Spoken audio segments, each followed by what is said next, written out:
नमस्कार स्टुडंट्स, मी डॉक्टर सुनीता गायकवाड आणि तुम्ही बघत आहात गावाकडलं सायन्स ही सिरीज. आजच्या व्हिडिओमध्ये आपण शिकणार आहोत 11th केमिस्ट्रीचा पहिला chapter, some basic concepts of chemistry. हा चॅप्टर बराच मोठा असल्याने मी याचे काही पार्ट तयार केले. त्यातल्या पार्ट 1 मध्ये आपण आज शिकणार आहोत इंट्रोडक्शन टू केमिस्ट्री, केमिस्ट्रीची हिस्ट्री, इम्पॉर्टन्स ऑफ केमिस्ट्री आणि केमिस्ट्रीच्या 5 मेन ब्रांचेस कोणत्या याविषयी. So let's start today's topic. What is chemistry or define chemistry असा 1 किंवा 2 मार्कांसाठी SAQ तुम्हाला बोर्ड एक्झाम मध्ये विचारला जाऊ शकतो. सो आपण जो विषय आज शिकणार आहोत तो केमिस्ट्री म्हणजे नेमकं काय, केमिस्ट्रीची व्याख्या कशी लिहिली जाते, केमिस्ट्रीची व्याख्या कशी करता येईल याविषयी आपण जाणून घेऊया. कुठलीही व्याख्या किंवा डेफिनेशन लक्षात ठेवण्याचा एक सर्वात सोपा उपाय म्हणजे त्या डेफिनेशनचं किंवा त्या व्याख्येचं सूत्ररूप तयार करा, फॉर्म्युला तयार करा. मग आता इथे केमिस्ट्रीचा फॉर्म्युला आपण कसा बनवू शकतो बरं? इथे बघा, मी हा फॉर्म्युला तयार केलेला आहे. Chemistry is equal to matter plus properties plus changes. पण म्हणजे नेमकं काय? आणि हो, हा फॉर्म्युला फक्त लक्षात राहण्यासाठी आहे. त्याच्यामुळे हा फॉर्म्युला तुमच्या डोक्यात ठेवायचा आहे, परीक्षेत लिहायचा नाही. परीक्षेत विचारल्यावरती आपल्याला केमिस्ट्रीची पूर्ण वाक्यात डेफिनेशन लिहायची आहे. मग आता या फॉर्म्युल्यावरून डेफिनेशन कशी तयार करायची ते बघू. सर्वप्रथम सायन्सच्या कुठल्याही ब्रँचची डेफिनेशन लिहायला लावली किंवा डेफिनेशन विचारले तर त्याची एक टिपिकल सुरुवात असते. Dash dash is a branch of science that studies. So इथे पण आपण त्याच पद्धतीने जाणार आहोत. मग केमिस्ट्रीची डेफिनेशन आपल्याला परीक्षेत विचारली तर आपण उत्तर कसं लिहिणार आहोत?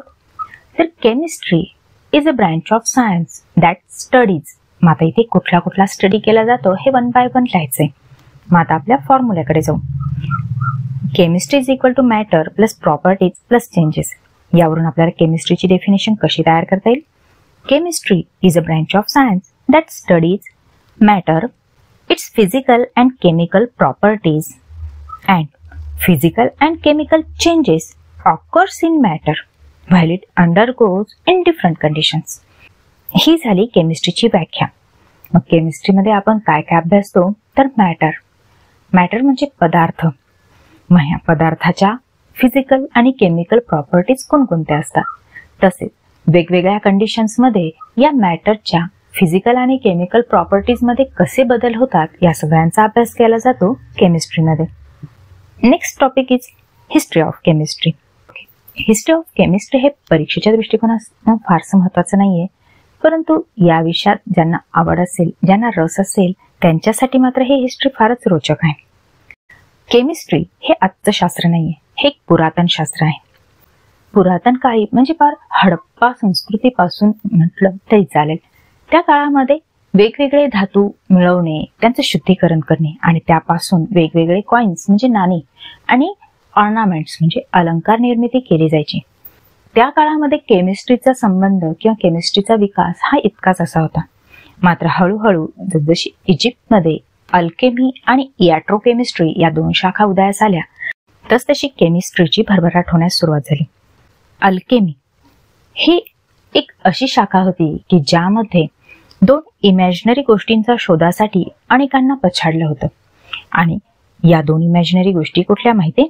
फिलॉसॉफर्स स्टोन म्हणजे परिसाचा दगड अँड एलिक्झिर ऑफ लाईफ म्हणजे अमृत. गंमत म्हणजे या 2ही गोष्टी अजून देखील सापडल्या नाहीत कुणाला, परंतु या 2 गोष्टी शोधण्यासाठी फार पूर्वीपासून अनेक अल्केमिस्टनी इतके वेगवेगळे रासायनिक प्रयोग केले की त्यामुळे आजची मॉडर्न केमिस्ट्री उदयास आली. आयाटो केमिस्ट्री किंवा इयाटो केमिस्ट्री ही सुद्धा इजिप्तमध्ये डेव्हलप झाली होती. यातील आयाट्रो म्हणजे वैद्य किंवा डॉक्टर. थोडक्यात काय तर उपचार पद्धतींमध्ये केमिस्ट्रीचा उपयोग करणे या ब्रँचला म्हटलं जात होतं आयाट्रो केमिस्ट्री. आणि हेच आजच्या मॉडर्न फार्मॅकॉलॉजीचा पाया होता.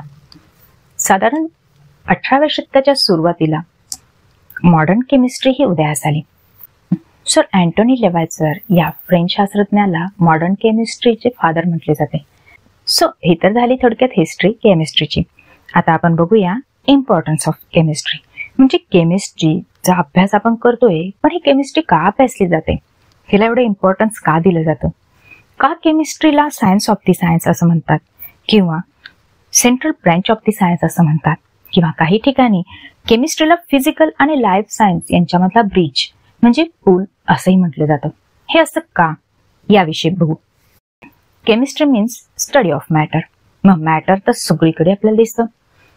In food we eat, in air we breathe, in medicines, cosmetics, lab testing, आपण घालतो ते कपडे, घरात वापरतो ती उपकरणे, वेगवेगळ्या धातूंपासून बनलेली भांडी, वेगवेगळे ऑर्नामेंट्स, शेतामधील खते, कीटकनाशके, तणनाशके, इतकंच काय पण आपल्या हातात असलेला मोबाईल, हे पट्टी, पेन्सिल, पेन या प्लास्टिकच्या आणि वेगवेगळ्या वस्तू, मोबाईल, गाडी या सर्व गोष्टींमध्ये केमिस्ट्री अंतर्भूत आहे.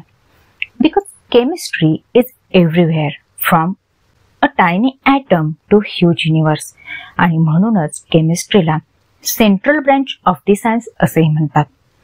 तसेच फिजिक्स घ्या किंवा बायोलॉजी घ्या, या दोन्हींमधला एक दुवा असतो केमिस्ट्री.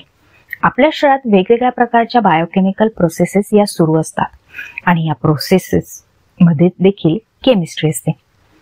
कधी कधी आपण म्हणतो ना, त्या दोघांची केमिस्ट्री किती छान जुळते ते. किंवा कधी तुमचा एखादा फ्रेंड फार आगपाखड करत असेल तुमच्यावर किंवा खूप चिडलेला असेल तर आपण म्हणतो याच्या डोक्यात काही केमिकल लोचा झाला का. आणि हो, खरोखर त्यामागे शब्दशः केमिकल लोचा असतो बरं का. आपल्या शरीरात जे वेगवेगळे हार्मोन्स सिक्रेट होतात, जे वेगवेगळे एन्झाईम्स वापरले जातात, पेशी स्तरापासून प्रत्येक ठिकाणी जे मेटाबॉलिझम होतं, या सर्व बायोकेमिकल प्रोसेसेस आहेत. त्यामुळे आपलं शरीर म्हणजे एक मोठा कारखानाच असतो ज्यात 24/7 वेगवेगळ्या केमिकल प्रोसेसेस निरंतर सुरू असतात. आणि या प्रोसेस थांबल्या की मग कारखानाही कायमचा बंद करतो. त्यामुळे केमिस्ट्रीला सायन्स ऑफ द सायन्स असेही म्हणतात.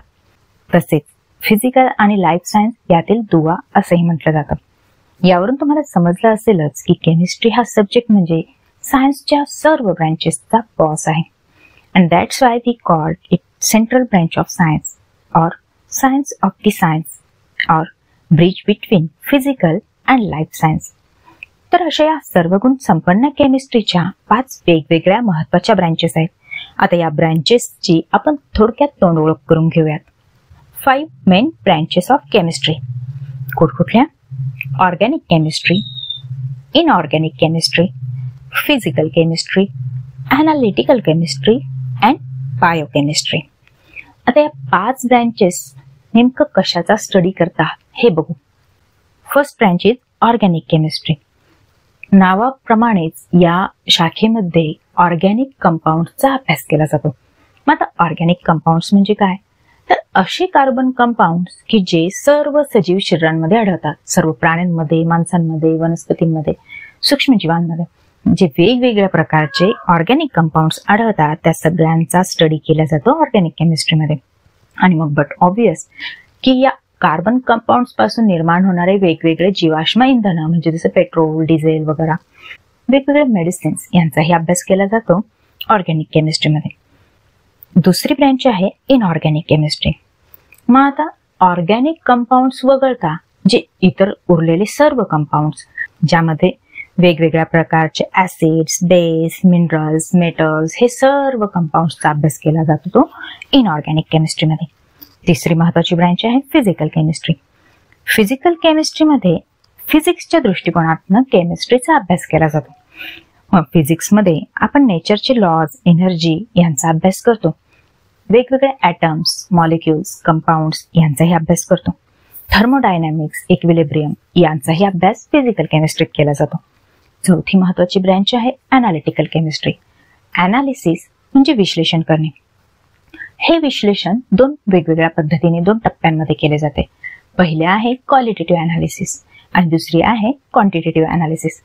क्वालिटेटिव्ह ॲनालिसिस म्हणजे एखाद्या सॅम्पलमध्ये काय आहे, what is present in the sample, याचा शोध लावणे, याचे ॲनालिसिस करणे म्हणजे क्वालिटेटिव्ह ॲनालिसिस. आणि दुसरं क्वांटिटेटिव्ह ॲनालिसिस हे नावाप्रमाणेच एखाद्या सॅम्पलमध्ये कुठला घटक किती प्रमाणात आहे म्हणजे how much present in the sample याचा अभ्यास करणे किंवा याचे ॲनालिसिस करणे म्हणजे क्वांटिटेटिव्ह ॲनालिसिस. आणि या दोन्ही प्रकारच्या ॲनालिसिसचा एकत्रित अभ्यास केला जातो तो ॲनालिटिकल केमिस्ट्री. आज घडीला ही ब्रँच सर्वाधिक प्रगत अवस्थेमध्ये आहे. या ब्रँचचा उपयोग फॉरेन्सिक मेडिसिन तसेच वेगवेगळे लॅब टेस्टिंग्स किंवा मेडिकल सायन्स यामध्येही केला जातो. 5वी महत्वाची ब्रँच आहे biochemistry. Just like physical chemistry, बायोकेमिस्ट्रीमध्ये बायोलॉजीच्या दृष्टिकोनातून केमिस्ट्री अभ्यासली जाते. आपण बघितलं सर्व सजीवांमध्ये वेगवेगळ्या प्रकारचे मेटाबॉलिझम हे होत असते. मेटाबॉलिझम ही एक बायोकेमिकल प्रोसेस आहे. ती कशा प्रकारे होते, शरीरामध्ये वेगवेगळे हार्मोन्स कसे तयार होतात, एन्झाईम्स कसे तयार होतात, DNA, RNA इत्यादी सर्वांचा अभ्यास केला जातो तो बायोकेमिस्ट्रीमध्ये. सो आय होप की तुम्हाला आता हा टॉपिक व्यवस्थित लक्षात आला असेल. आता आपण बोलूया या टॉपिकवरती तुम्हाला बोर्ड एक्झाम मध्ये कुठकुठले प्रश्न येऊ शकतात. बोर्ड एक्झाम मध्ये तुम्हाला डिफाईन केमिस्ट्री किंवा व्हॉट इज केमिस्ट्री असं म्हणून 1 किंवा 2 मार्काचा एसएक्यू विचारला जाऊ शकतो किंवा कधी कधी हीच व्याख्या अशा पद्धतीने विचारली जाऊ शकते. Define chemistry with keywords composition, structure, properties and change. आणि असा प्रश्न आला तर घाबरून जायची आवश्यकता नाही, कारण आपण जी व्याख्या बघितली त्यामध्येच हे सर्व इन्क्लूड होते. या ठिकाणी फक्त तुम्हाला केमिस्ट्रीची व्याख्या लिहिताना chemistry is a branch of science that studies composition and structure of matter आणि पुढचं जसंच्या तसं लिहून काढायचंय. Composition and structure of matter, it's chemical and physical properties and physical and chemical changes occurs in matter while it undergoes different conditions. ही झाली तुमची board exam साठीची व्याख्या. दुसरा प्रश्न असा पण विचारू शकतात, list and explain any 3 branches with 1 example each. आणि हा प्रश्न बहुतांश परीक्षकांचा फारच आवडता असतो बरं का. नीट एक्झाम मध्ये तुम्हाला MCQ टाईप केमिस्ट्रीचे ऍप्लिकेशन्स विचारले जाऊ शकतात. उदाहरणार्थ, which branch deals with metabolism. मेटाबॉलिझमशी संबंधित कुठली केमिस्ट्रीची ब्रँच असते बरं? आणि उत्तर आहे बायोकेमिस्ट्री. होप सो तुम्हाला केमिस्ट्रीचा हा पार्ट 1 नीट समजला असेल. व्हिडिओ आवडला तर व्हिडिओला लाईक करा, कमेंट करा आणि तुमच्या मित्रमैत्रिणींना शेअर देखील करा. लवकरच भेटू पार्ट 2 मध्ये. तोपर्यंत नमस्कार.